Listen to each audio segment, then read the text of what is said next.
Sir మీరు ఎమ్మెల్యేగా 5 years చేశారు, ఎన్నో గ్రామాల్లో పాదయాత్ర చేశారు. మీరు ఎలాంటి సమస్యలు ఐడెంటిఫై చేశారు సార్? వినుకొండ నియోజకవర్గం గతంలో చాలా సమస్యలతో అన్ని విధాల ప్రజలు సమస్యలను ఫేస్ చేసిన మాట వాస్తవం.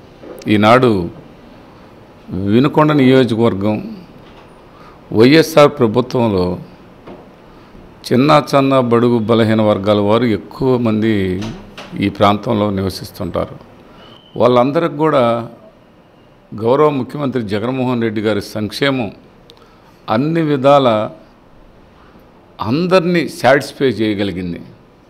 అందరూ కరోనా లాంటి సమయంలో కూడా ఆ సంక్షేమం రావటం ఆ కుటుంబాలకు ఎంతగానో మేలు జరిగింది. అందరూ కూడా ఇవాళ బాగున్నారు.